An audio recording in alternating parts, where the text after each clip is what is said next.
Hello everyone student. जैसा कि यहाँ पे बोर्ड पे लिखा हुआ है टॉपिक है, आज का जो टॉपिक है वो है मैथमेटिकल टूल्स, यानी कि मैथमेटिकल यानी कि गणितीय टूल्स। कि टूल्स का मतलब होता है सामान, ठीक है ना। कि यहाँ पे जो फिजिक्स का जो चैप्टर नंबर 3 है उसको पढ़ने से पहले हमारे को कुछ एक मैथमेटिक टूल्स है उनके बारे में जानकारी होनी चाहिए, ठीक है। बिना मैथमेटिकल टूल्स के हम आगे जैसे चैप्टर नंबर 3, 4, 5 एंड पढ़ेंगे तो उसके अंदर हमारे को जो मैथमेटिकल कौन कौन सी हमारी गणित काम में आने वाली है फिजिक्स के अंदर, उन सभी को जानना जरूरी है, क्योंकि बिना गणित के फिजिक्स अधूरी है। क्योंकि 50 to 60% जो मैथमेटिक्स होता है वो फिजिक्स में थ्योरी के साथ साथ में न्यूमेरिकल के अंदर काम में आती है। क्लियर है, यानी कि बिना गणित के हम फिजिक्स को पढ़ना संभव नहीं है। यानी कि हमारे को फिजिक्स को यदि अच्छे से करना है, बढ़िया से करना है, तो मैथमेटिकल जो वेपन्स होते हैं कि आपको जैसे रणभूमि में जाना है तो आपको हथियारों की आवश्यकता होती है, तो इसी प्रकार से यदि फिजिक्स की जो रणभूमि है उसके यदि आपको यदि जाना है, उससे फिजिक्स की आपको लड़ाई करनी है और जीतना है, तो उसके लिए आपको मैथमेटिकल टूल्स आने बहुत जरूरी है, ठीक है ना। कौन कौन से मैथमेटिकल टूल्स होते हैं ये कोई चैप्टर नहीं है, ठीक है ना। ये अलग से मैंने आपके लिए सेपरेट से वीडियो बनाया है। उससे क्या होगा कि आपको ये सारे जो मैथमेटिक्स के फॉर्मूले फिजिक्स में कौन कौन से काम में आने वाले हैं, कौन कौन से मैथ्स के कॉन्सेप्ट आपके काम में आने वाले हैं, वो सारे आपको एक अलग से सेपरेट वीडियो में मिल जाए तो बढ़िया रहेगा। इससे क्या होगा कि आपके जो आगे वाले चैप्टर है उसको समझने में बहुत आसानी रहेगी। क्लियर है, तो इसलिए मैंने डिसाइड किया है कि आपके लिए अलग से सेपरेट वीडियो बना दिया जाए, जिसके अंदर आपकी सारी जो गणित है जो फिजिक्स के अंदर काम में आने वाली है वो सारी आपकी गणित है वो मैं आपको सेपरेट वीडियो में लेके आया हूँ, ठीक है। चलिए आज का जो वीडियो है वो हम स्टार्ट करते हैं, ठीक है। मैं मंगलसूत्र आप सभी का बहुत बहुत स्वागत करता हूँ आपके अपने प्यारे से खूबसूरत से अच्छे से चैनल मेंटोर मंगल पे, ठीक है। मैथमेटिकल टूल्स के अंदर हमारे को क्या क्या पढ़ना है, ठीक है, कि फिजिक्स को बढ़िया करना है, अच्छे से करना है, तो उसके लिए कौन कौन सी गणित हमारे को पढ़ना पड़ेगा वो इस चैप्टर के अंदर हम देखेंगे। जैसे आपको वेक्टर आना चाहिए, यानी कि सदिश क्या होता है, कितने टाइप के सदिश होते हैं ये आपको आना चाहिए। अवकलन गणित आपके काम में आएगी, समाकलन गणित आपके काम में आएगी, और जो लॉग होते हैं वो आपके काम में आने वाले हैं, लघुगणक जिसे अपन लघुगणक बोलते हैं। इसी तरीके से जो बीज गणित होती है वो भी आपके काफी काम में आने वाली है। तो ये सारे जितने भी ये जो मैथमेटिक्स के जो टॉपिक है वो मैं आपके इस वीडियो में बताने वाला हूँ, ठीक है। तो चलिए स्टार्ट करते हैं। सबसे पहले हम जो बेटा आज बात करेंगे वो बात करने वाले हैं वेक्टर के बारे में, बात करने वाले हैं सदिश के बारे में, ठीक है, कि भाई सदिश क्या होते हैं।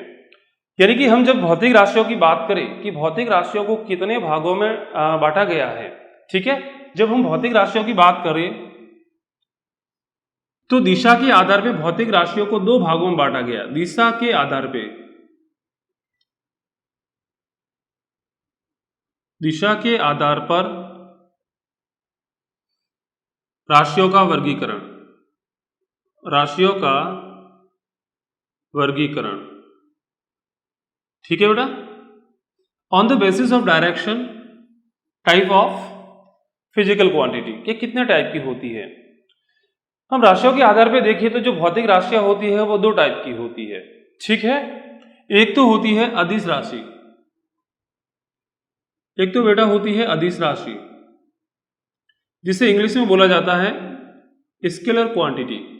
इंग्लिश में बोलेंगे इसे स्केलर क्वांटिटी, स्केलर क्वांटिटी, ठीक है। अदिश राशि क्या होती है, और एक हम पढ़ने वाले हैं वो है सदिश राशि, सदिश राशि यानी कि वेक्टर क्वांटिटी। एक हम बेटा पढ़ेंगे वेक्टर क्वांटिटी।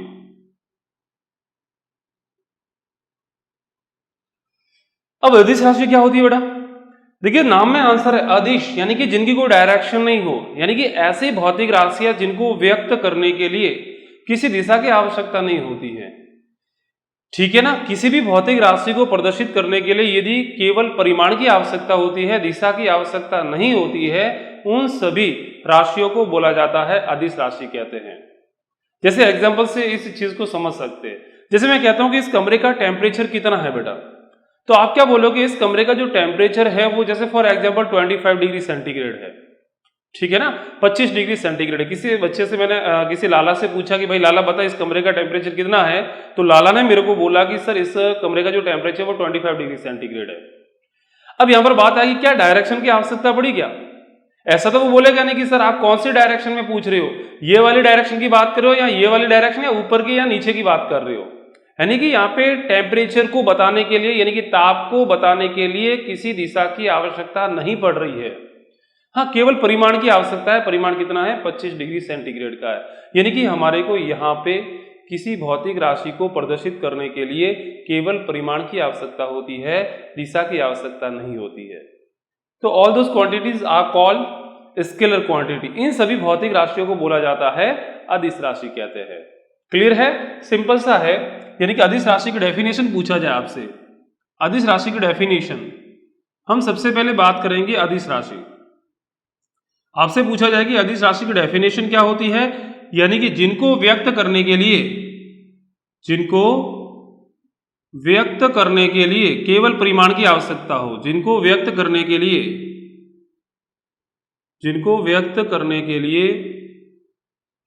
केवल परिमाण की आवश्यकता हो, केवल परिमाण की आवश्यकता हो, परिमाण की आवश्यकता हो, दिशा की नहीं। All those physical quantity are called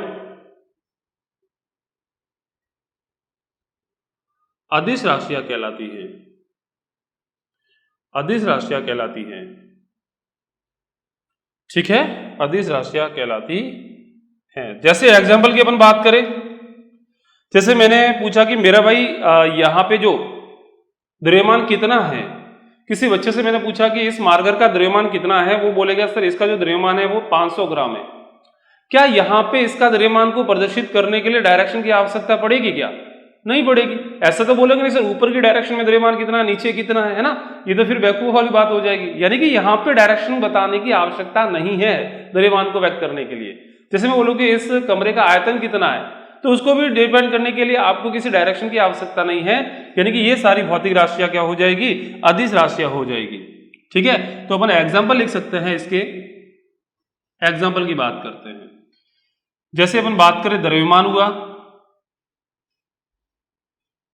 जैसे जैसे अपन बात कर सकते हैं आयतन की बात कर सकते हैं, और इसी प्रकार से हम बात कर सकते हैं तापमान। बहुत सारी भौतिक राशियां हैं, हम कुछ एक एग्जाम्पल यहाँ पे लिख रहे हैं। वो जैसे जैसे अपन आगे बढ़ेंगे वैसे वैसे आपको इन एग्जाम्पल के बारे में जानकारी होती जाएगी, कौन सी अदिश है और कौन सी सदिश है। क्लियर है? अब बात आती है कि अदिश राशियां जितनी भी होगी, ठीक है, अदिश राशियां जितनी भी होगी वो जितनी भी बीजगणितीय संक्रिया होती हैं उनका पालन करती हैं। यानी कि जैसे अदिश राशियों को जोड़ना है तो बीजगणितीय योग करना पड़ेगा सीधा सीधा, ठीक है ना, यानी कि डायरेक्शन को देखना नहीं पड़ेगा, अपन सीधा सीधा जोड़ देंगे उसे। क्लियर है? तो ये हो गया हमारे पास में अदिश राशि। अब बात करते हैं हम दूसरे टाइप की जो होती है वो होती है सदिश राशि। दूसरी टाइप की बेटा जो राशि होती है वो होती है सदिश राशि। ठीक है, अब जो सदिश राशि, देखो नाम में आंसर है स, यानी मतलब सदिश का मतलब होता है डायरेक्शन सहित। यानी कि कुछ एक ऐसी फिजिकल क्वांटिटी भी होती है जिनको व्यक्त करने के लिए डायरेक्शन की आवश्यकता होती है, उनकी परिमाण के साथ साथ में दिशा की भी जरूरत पड़ेगी। ठीक है, उसे अपन बोलेंगे सदिश राशियां बोलेंगे। जैसे एक सिंपल सा एग्जांपल लेते हैं अपन। जैसे मैं कह रहा हूं कि इस बोर्ड पे मैं धक्का लगा रहा हूं ना, बल लगा रहा हूं ऐसे, और मैंने किसी बच्चे से सवाल पूछा कि भाई बता इसके बाद जो फोर्स लग रहा है वो कितना लग रहा है, तो बोलेगा सर 50 न्यूटन का लगेगा। लेकिन डायरेक्शन की भी जरूरत पड़ेगी कि सर कौन सी दिशा में फोर्स लगा रहे हो। ठीक है ना, मैं यहाँ पे इस डायरेक्शन में फोर्स लगा रहा हूं, ठीक है, यदि मैं ऊपर फोर्स लगाता तो आप बोलते कि ऊपर की ओर फोर्स लगा रहे हो सर। यानी कि फोर्स को बताने के लिए, यानी कि बल को बताने के लिए परिमाण के साथ साथ में आपको डायरेक्शन की भी जरूरत पड़ेगी कि भाई कौन सी डायरेक्शन में फोर्स लग रहा है, इसकी भी आवश्यकता पड़ेगी कि भाई कौन सी दिशा में आप लगा रहे हो, ऊपर लगा रहे हो, नीचे दाएं या बाएं लगा रहे हो। क्लियर है? यानी कि हमारे पास में बल क्या हो गया, एक सदिश राशि हो गई। ठीक है, तो इस तरीके से जैसे एक्सेलरेशन की बात करें, त्वरण होती है, वो भी एक सदिश राशि होती है। वेग जो होता है वो भी एक सदिश राशि होती है। ऐसी बहुत सारी फिजिकल क्वांटिटी है जो मतलब सदिश राशियां होती है। वन बाय वन करके जैसे जैसे आगे बढ़ेंगे आपको समझ में आता जाएगा। ठीक है, यानी कि जिनको व्यक्त करने के लिए, यानी कि यहां पे लिख सकते हैं जिनको व्यक्त करने के लिए, जिनको व्यक्त करने के लिए परिमाण के साथ दिशा की आवश्यकता होती है। परिमाण के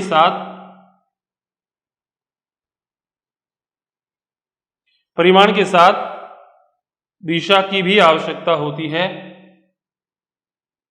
दिशा की भी आवश्यकता होती है।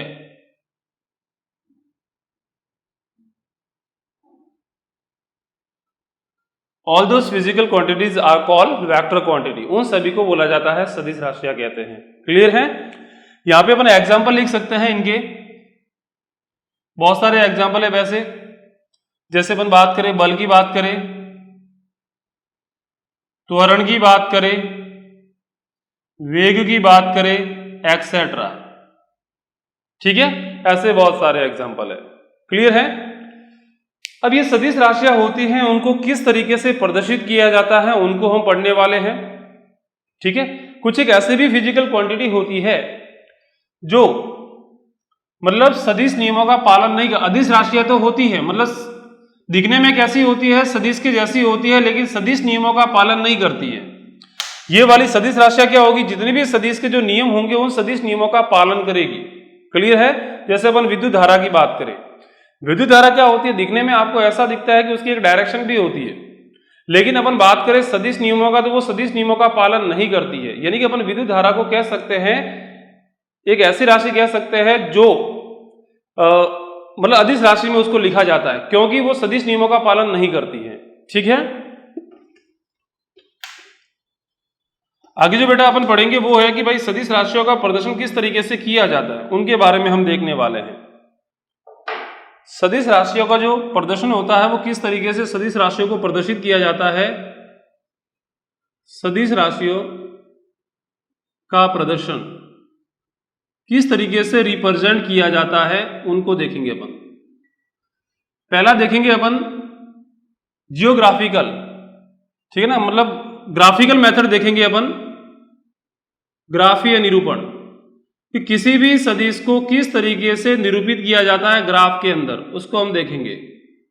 हाँ, ग्राफीय निरूपण, ग्राफीय निरूपण किस तरीके से बेटा करेंगे उसको सीखते हैं हम। ठीक है, उसके अंदर अपन क्या करेंगे, तीर के द्वारा किसी भी सदिश को जो प्रदर्शित करेंगे वो तीर के द्वारा प्रदर्शित करेंगे। ऐसे ऐसे एक तीर बना देंगे। ठीक है, यहां से यह तीर स्टार्ट होगा, इसे बोला जाएगा प्रारंभिक बिंदु और इसे बोला जाता है अंतिम बिंदु। प्रारंभिक बिंदु को बोला जाता है पूंछ, बोलते हैं इसे पूंछ, और इसे शीर्ष बोला जाता है या फिर सिर बोलते हैं। क्लियर है? इस तरीके से किसी भी वेक्टर को रिप्रेजेंट किया जाता है। कोई भी जो सदिश होता है उसको प्रदर्शित करने का, यानी कि ग्राफ के द्वारा प्रदर्शित करना है तो इस तरीके से बेटा प्रदर्शित करेंगे। ठीक है, यहां पर ये जो तीर की लंबाई है, ये जो तीर की लंबाई है वो किसी सदिश के परिमाण को व्यक्त करेगी। जैसे फॉर एग्जांपल मैं बात कर रहा हूं कि जैसे ये एक आपके पास में ब्लॉक है, ठीक है, एक ब्लॉक है, ये आपके पास में ब्लॉक है। मैं कह रहा हूं कि इसके ऊपर एक आदमी ऐसे फोर्स लगा रहा है 50 न्यूटन का। अब इसी फोर्स को ग्राफ के द्वारा रिप्रेजेंट करना है, तीर के द्वारा रिप्रेजेंट करना है, तो आप क्या करोगे, एक तीर लोगे और इस तीर की लंबाई कितनी रखनी है, 50 के बराबर रखनी है। उसका परिमाण कितना होना चाहिए बेटा, 50 होना चाहिए। सर 50 क्या, 50 कुछ भी ले सकते हो, पैमाना आप सेंटीमीटर में भी ले सकते हैं, मीटर में भी ले सकते हैं, है ना। पैमाना आपको इसका जो लेना है वो 50 लेना है। क्लियर है? तो इसकी जो लंबाई होगी वो 50 के इक्वल होगी और यहां पे 50 न्यूटन लग रहा है। ठीक है, और इसकी डायरेक्शन कौन सी है, ये वाली डायरेक्शन है, यानी कि इसकी जो डायरेक्शन है वो पूर्व की ओर है। तो यहां पर भी आप जो तीर बनाओगे उसकी लंबाई को 50 ही लोगे और उसकी जो डायरेक्शन लोगे वो आप पूर्व की ओर लोगे। देखो मैंने भी इसी डायरेक्शन में फोर्स लग रहा है तो मैंने जो तीर बनाया है वो भी इसी डायरेक्शन में बनाया, यानी कि इस तीर की जो लंबाई होगी, तीर की लंबाई क्या शो करेगी, तीर की जो लंबाई होगी वो प्रदर्शित करती है परिमाण, सदिश के परिमाण को व्यक्त करेगी। ठीक है, और आगे वाला जो शीर्ष है, ये वाला तीर की जो दिशा है वो सदिश की दिशा को व्यक्त करेगी, सदिश की दिशा को व्यक्त करती है। जैसे मैंने कोई भी, जैसे यही वेक्टर में इस तरीके से बना था और इसकी वैल्यू मैंने लिखी होती, इसकी लंबाई 50 है, जैसे मैं बोला कि ये किसी बल का एक बल है, बल सदिश है, उसको मैंने ग्राफ उसका इस तरीके से मैंने बनाया है। इसका मतलब ये जो लंबाई है वो बल का वैल्यू बताएगी। जैसे मैं कह रहा हूँ कि इसकी लंबाई फॉर एग्जाम्पल जैसे 30 है, 30 सेंटीमीटर, तो मैं बोलूंगा कि 30 न्यूटन का फोर्स लग रहा है। क्लियर है? ठीक है। इसकी डायरेक्शन ये है तो मैं बोलूंगा कि उस ब्लॉक पर लगने वाला फोर्स है वो इस डायरेक्शन में है। तो इस तरीके से ग्राफिकल रिप्रेजेंटेशन किया जाता है। एक होता है मैथमेटिकल रिप्रेजेंटेशन। ठीक है, मैथमेटिकल मतलब सिंबॉलिक, प्रतीकात्मक। सिंबॉलिक को बोला जाता है हिंदी में प्रतीकात्मक। ठीक है, तो दूसरा पढ़ेंगे अपन प्रतीकात्मक प्रदर्शन।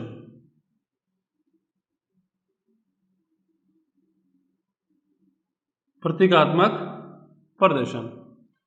ठीक है, इसके अंदर अपन क्या करेंगे, किसी भी वेक्टर को एक सिंबल के द्वारा प्रदर्शित करेंगे। एक सिंबल बना लेंगे अपन, एक कोई भी अल्फाबेट ले लेंगे इंग्लिश का, उसके द्वारा इसको प्रदर्शित करेंगे। जैसे यही फोर्स वेक्टर है। यहाँ पे मैंने जैसे एक यहाँ पे फोर्स लिया था 50 न्यूटन का, तो फोर्स को अपन एफ से रिप्रेजेंट करते तो अपन लिख लेते हैं एफ। ठीक है ना, और उसके ऊपर एक तीर बना लेंगे। ठीक है, इस तरीके से प्रदर्शित कोई भी ले सकते हो सिंबल, डिपेंड करता है कि आप किस कौन से वेक्टर की बात कर रहे हो। एफ वेक्टर, ए vector, B vector, C vector, कुछ भी ले सकते हैं। वो डिपेंड करेगा वेक्टर कौन सी फिजिकल क्वांटिटी की बात कर रहे हैं उसके ऊपर डिपेंड करेगा। ठीक है, तो मैंने इस तरीके से फोर्स को, यानी कि एफ वेक्टर का मतलब ये बल है और ऊपर मैंने दिशा बनाई, यानी कि एफ वेक्टर हो गया, एफ सदिश हो गया। एफ कैसी राशि है? एक सदिश राशि है। अब इसको लिखेंगे तो इस तरीके से लिखेंगे, इज इक्वल टू कितना फोर्स था? 50 न्यूटन, तो अपन लिखेंगे 50 न्यूटन। क्लियर है? इससे तो केवल क्या आएगा बेटा, हमारे पास में परिमाण आने वाला है और उसके साथ में हम क्या लिखेंगे? दिशा भी लिखेंगे। यहां पर दिशा क्या है? पूर्व की ओर है, तो हम यहां पे बेटा लिख देंगे पूर्व की ओर। ठीक है, इस तरीके से लिख देंगे। क्लियर है? यहां पर पीछे डायरेक्शन भी लिखना जरूरी है। ठीक है, और ये इसका क्या है? परिमाण हो गया। और इस तरीके से किसी भी सदिश को मैथमेटिकली, यानी कि आप प्रतीकात्मक इस तरीके से प्रदर्शित कर सकते हैं। ठीक है, और सिंबल ये तो फोर्स के लिए स्पेशल हो गया। वैसे यदि आपको कोई भी वेक्टर दे दिया जाए, कोई भी आपको भौतिक राशि दे रखी है, तो अपन मान लेते हैं कि वो कोई ए है। क्या है? ए है, तो ए वेक्टर इज इक्वल टू लिखेंगे, ए वेक्टर इज इक्वल टू, उसके अंदर क्या आएगा? ए वेक्टर, यानी कि एक सदिश राशि है, उसके अंदर उसकी वैल्यू भी आएगी, साथ में उसकी डायरेक्शन भी आएगी। तो हम क्या लिखेंगे? ए की वैल्यू लिखेंगे इस तरीके से। इसको बोला जाता है ए की वैल्यू, ए का परिमाण, और साथ में लिखेंगे दिशा, और दिशा को प्रदर्शित करने के लिए काम में लिया जाता है यूनिट वेक्टर। अभी आने वाला यूनिट वेक्टर भी। ठीक है ना, इस तरीके से किसी को प्रदर्शित किया जाता है। क्लियर है? ठीक है, तो इस तरीके से प्रतीकात्मक प्रदर्शन होता है। आगे हम बात करेंगे बेटा, वो बात करने वाले हैं कि भाई जो सदिश होते हैं वो कितने टाइप के हो सकते हैं। ठीक है ना, तो सदिशों के प्रकार हम पढ़ने वाले हैं। सदिशों के प्रकार, कितने टाइप के सदिश हो सकते हैं, उनके बारे में बात करेंगे।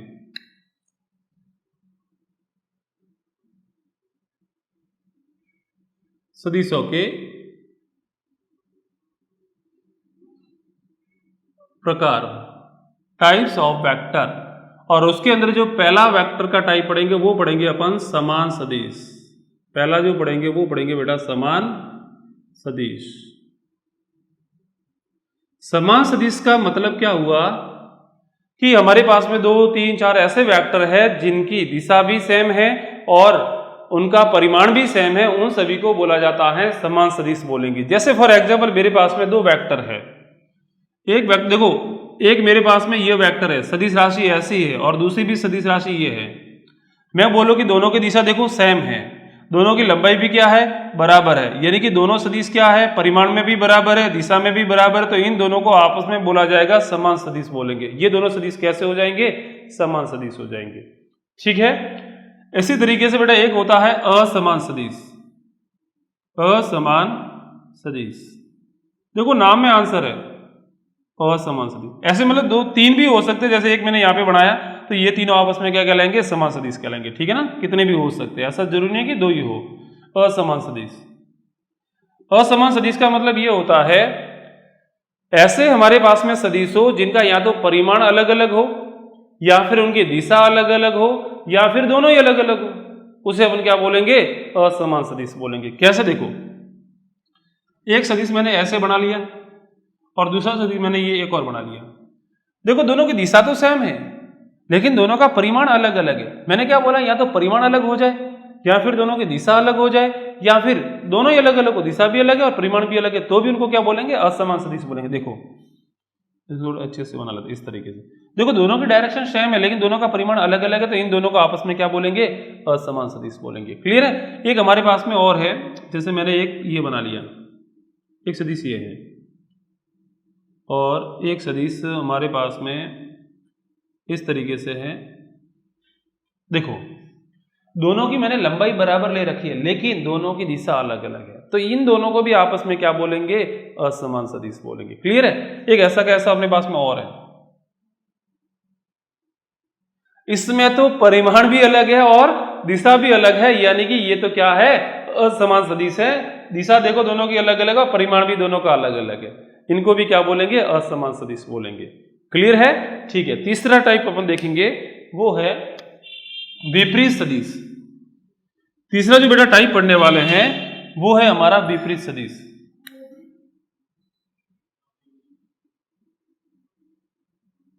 विपरीत सदिश। हेलो स्टूडेंट जी, तीसरा हमारा जो टॉपिक है वो है विपरीत सदिश। विपरीत सदिश के बारे में हम बात करेंगे। ठीक है। विपरीत सदिश का सिंपल सा मतलब होता है, वो होता है कि दो ऐसे सदिश जिनका परिमाण तो सेम है, ठीक है, लेकिन डायरेक्शन जो है वो अपोजिट है, एक दूसरे के विपरीत होनी चाहिए, इनको बोला जाता है विपरीत सदिश कहते हैं। कैसे, देखो जैसे एक सदिश है इस तरीके से और एक सदिश है इस दिशा में। अब दोनों सदिशों का देखो परिमाण तो सेम है लेकिन डायरेक्शन इसकी पूर्व की ओर है और इसकी जो डायरेक्शन है वो पश्चिम की ओर है, यानी कि इन सदिशों को अपन क्या बोलेंगे, विपरीत सदिश बोलेंगे। ठीक है, नाम में आंसर है इनका। अगला जो पॉइंट है हमारा बेटा वो है चौथा पॉइंट। चौथा जो पॉइंट है वो है, हम बात करेंगे सरेखीय सदिश की बात करेंगे। सरेखीय, सरेखीय सदिश, कोलिनियर। ठीक है। सरेखीय का मतलब होता है ऐसे सदिश जो एक ही लाइन पर हो, एक ही रेखा पर हो, उन्हें बोला जाता है सरेखीय सदिश कहते हैं। क्लियर है। जैसे ये वाला सदिश है, एक ये वाला सदिश हो गया, एक ये वाला सदिश हो गया, तीनों देखो एक ही लाइन पर है, तीनों की जो लाइन होगी, ठीक है ना, तीनों की जो क्रिया रेखा होगी वो एक ही लाइन पर होगी, तो उन्हें बोला जाता है सरेखीय सदिश कहते हैं। देखो नाम यहां से सरेखीय, यानी कि एक ही रेखा पर हो। क्लियर है। अगला जो बेटा हम पॉइंट पढ़ेंगे वो है पांचवा, शून्य सदिश। कि भाई शून्य सदिश क्या होता है। शून्य सदिश, शून्य सदिश यानी कि जीरो वेक्टर। इसका मतलब होता है कि ऐसा सदिश जिसका परिमाण ही जीरो हो। ठीक है, उनका परिमाण जीरो होगा तो उसकी डायरेक्शन भी नहीं होगी कोई, है ना। ऐसे सदिश जिनका परिमाण जीरो हो और कोई डायरेक्शन भी नहीं हो, यानी कि डायरेक्शन का अस्तित्व हो ही नहीं सकता, ऐसे सदिश को बोला जाएगा शून्य सदिश बोलेंगे, जीरो वेक्टर बोलेंगे। क्लियर है। जैसे फॉर एग्जांपल के लिए मैं बात कर रहा हूं, एक अहम द्रव्यमान का ब्लॉक है, इसके ऊपर इधर से 10 न्यूटन का फोर्स लग रहा है, एक इधर से लग रहा है 10 न्यूटन का फोर्स। बताइए एफ नेट कितना आएगा, टोटल फोर्स कितना आएगा, तो आप बोलोगे जीरो। तो ये वेक्टर हमारे पास में क्या निकल के आ गया, जीरो आ गया, क्योंकि इधर भी लग रहा है 10 का, इधर भी लग रहा है 10 का, टोटल फोर्स जो आएगा वो जीरो निकल के आ जाएगा, यानी कि यहाँ पे जो एफ नेट है वो एक आपका एक जीरो वेक्टर बन जाएगा। क्लियर है। यानी कि ये जीरो आपके मतलब जीरो का सीधा सीधा मतलब है कि जिनका परिमाण क्या हो, जीरो हो। जब परिमाण ही जीरो है तो उनकी कोई डायरेक्शन भी नहीं होगी, उन्हें बोला जाता है शून्य सदिश। अगला जो बेटा हम पढ़ेंगे वो है एकांक सदिश की बात करेंगे, जो कि वेरी वेरी इंपॉर्टेंट है, आपको आना ही चाहिए। एकांक सदिश। अगला जो है छठा पॉइंट, एकांक सदिश। एकांक सदिश, यूनिट वेक्टर।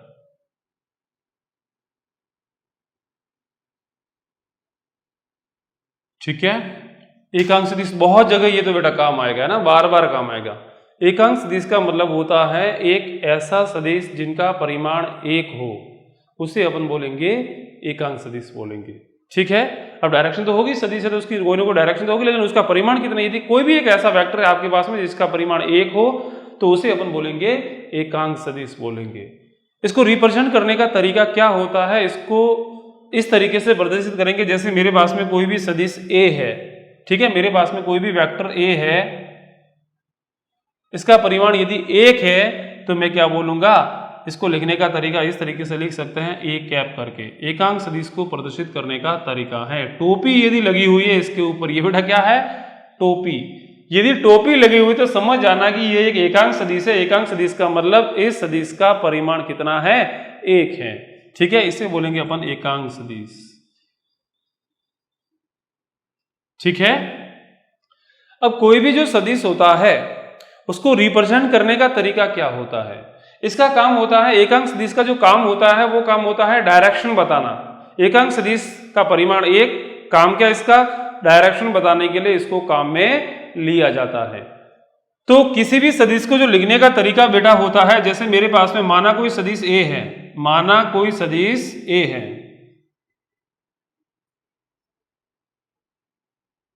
ए है, तो इसको जब भी अपन लिखेंगे तो लिखने का तरीका क्या होगा, ए सदिश इज इक्वल टू, अब ए है, ऊपर मैंने वेक्टर बनाया है, यानी कि एक ऐसी राशि, एक सदिश राशि है, तो इसको लिखने का तरीका क्या होगा, हम उसका परिमाण लिखेंगे और साथ में उसकी डायरेक्शन भी लिखेंगे, यानी कि लिखेंगे। और परिमाण को बेटा लिखा जाता है ए का परिमाण, यानी कि मॉड करके लिख रहे हो, मतलब हम ए के परिमाण की बात कर रहे हैं, और साथ में क्या लिखेंगे, दिशा लिखेंगे। क्लियर है, किसकी दिशा हमारे को लिखनी है, ए की दिशा लिखनी है।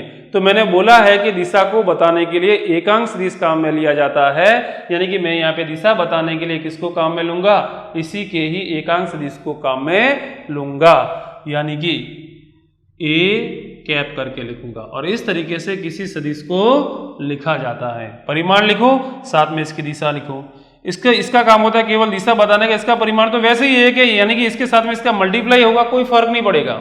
क्लियर है ना, यानी कि यहां से अपन एकांक सदिश यदि आपको लिखना है तो एकांक सदिश इस तरीके से लिखा जा सकता है, इसको इधर भेज दीजिए तो फॉर्मूला बन जाएगा ए वेक्टर अपॉन में ए का परिमाण, और इस फॉर्मूले की सहायता से आप एकांक सदिश को ज्ञात कर सकते हैं।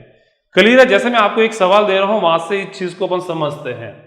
जैसे मैंने आपको एक सवाल दिया, जैसे क्वेश्चन है आपके पास में, माना कोई सदिश, माना कोई सदिश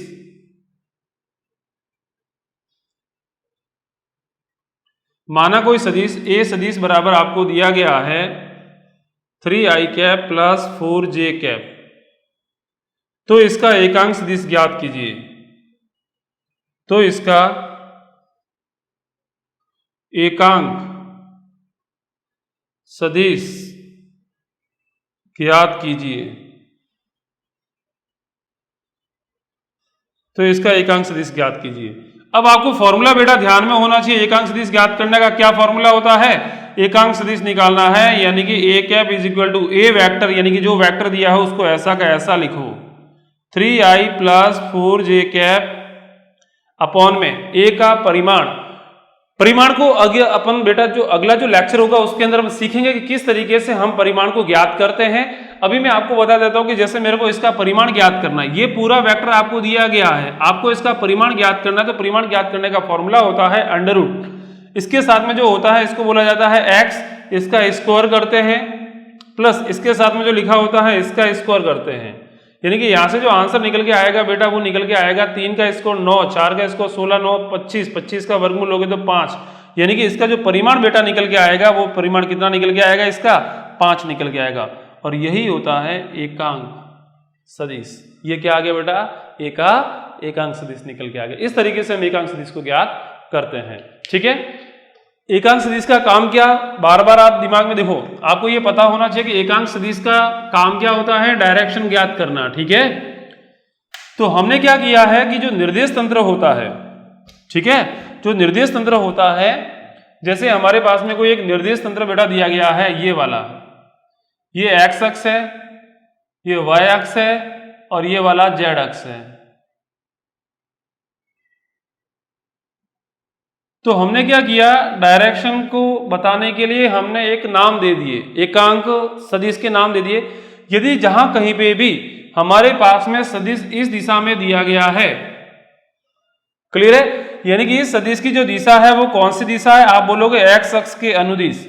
और हमेशा बेटा ध्यान रखना कि यदि कोई भी एक ऐसा सदिश है जो x अक्ष के अनुदिश है उसकी डायरेक्शन, तो उसकी डायरेक्शन को बताने के लिए जब भी हम एकांक सदिश को काम में लेंगे तो उसको एक अलग से नाम दिया गया है और उसका नाम दिया गया है आई कैप। कि जब कभी भी आपको x अक्ष के अनुदिश दिशा बतानी है, x अक्ष के अनुदिश, तो आप बेटा क्या लिखोगे? हमेशा आई कैप लिखोगे। क्या लिखोगे?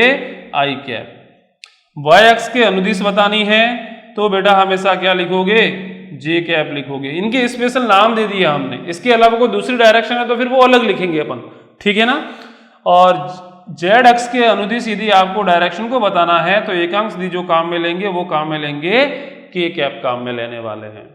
ऐसा कैसा? यदि माइनस एक्स अक्ष होगा तो अपन लिखेंगे माइनस एक्स अक्ष है तो लिखेंगे माइनस का आई कैप, माइनस का वाई अक्ष है तो हम लिखेंगे माइनस का जे कैप, और माइनस का जेड अक्ष है तो लिखेंगे माइनस का के कैप। माइनस एक्स किधर होगा? इधर, माइनस वाई नीचे, और माइनस जेड कहाँ होगा? अंदर की ओर होगा। क्लियर है? तो इस तरीके से एकांक सदिश को काम में लेते हैं। जैसे फॉर एग्जाम्पल मैं इसी वेक्टर की बात कर रहा हूं, ये हमारे पास में एक बल का सदिश दिया गया बेटा, है ना, बल का सदिश है, ये एक बल का सदिश आपको दिया गया है। मैं कह रहा हूं कि इसकी लंबाई कितनी है? 50 है। कितनी है? 50 है। तो मैं लिखूंगा F vector is equal to, लिखने का तरीका क्या होगा इस वेक्टर को, है ना, ये ग्राफिकल है, इसको यदि मैथमेटिकल लिखना है तो किस तरीके से लिखेंगे? तो अपन लिखेंगे एफ वेक्टर, ऊपर एक वेक्टर बनाएंगे, ठीक है, इज इक्वल टू क्या लिखते हैं? परिमाण, और साथ में क्या लिखते हैं? दिशा। तो अपन लिखेंगे परिमाण कितना है, मैं बोल रहा हूं कि इसका परिमाण 50 है तो मैं लिखूंगा 50, साथ में क्या लिखूंगा? दिशा। अब दिशा कैसे लिखेंगे अपन? एक्स अक्ष के अनुदिश, एक्स अक्ष के अनुदिश, इस तरीके से लिखेंगे बेटा। अब मैंने बोला है कि दिशा को बताने के लिए हम एकांक सदिश को भी काम में लिख लेते हैं ना, ऐसा भी आप लिख सकते हो, ये वाला भी मेथड सही है। एक तरीका और भी है कि यदि आपको दिशा को बताना है तो उसके लिए हम एकांक सदिश को भी काम में लेते हैं। और एकांक सदिश हम क्या काम में लेंगे बेटा? यहाँ पे एक्स अक्ष के अनुदिश बताने के लिए जो एकांक सदिश काम में लिया जाता है वो काम में लिया जाता है आई कैप। यानी कि यहां पर हम लिखेंगे तो इसको इस तरीके से भी लिखा जा सकता है 50 आई कैप। क्लियर है? तो आप इस तरीके से भी लिख सकते हैं। तो बच्चों आज जो हमने सीखा है वो पढ़ा था हमने कि भाई सदिश होते हैं वो मतलब अदिश राशियां होती है, दिशा के आधार पे कितने टाइप की होती है उनके बारे में डिस्कशन किया, अदिश राशियां और सदिश राशियां। उसके बाद में हमने जो डिस्कशन किया था बेटा वो डिस्कशन किया कि समान सदिश, असमान सदिश होते हैं, विपरीत सदिश, शून्य सदिश, जो सरेखीय सदिश हैं, एकांक सदिश, उनके बारे में हमने डिस्कशन किया। अगला जो बेटा हमारा जो लेक्चर आएगा उसके अंदर हम सीखेंगे कि विमाओं के आधार पर सदिश राशियों को कितने भागों में बांटा गया है और उनको कितने तरीकों से डिवाइड किया जा सकता है, उनको प्रदर्शित करने का तरीका क्या है, सदिशों के संयोजन के बारे में बात करेंगे, सदिशों के गुणनफल के बारे में बात करेंगे। ठीक है, तो बच्चों आज के लिए इतना ही। यदि आपने इस वीडियो को अभी तक मतलब लाइक नहीं किया है तो लाइक कर दीजिए और इस चैनल को सब्सक्राइब कर दीजिए। इससे क्या होगा बेटा कि आपके पास में जैसे मैं वीडियो को अपलोड करूंगा सबसे पहले आपके पास में नोटिफिकेशन पहुंच जाएगा। ठीक है बच्चों, आज के लिए इतना ही, फिर कल मिलते हैं। Thank you.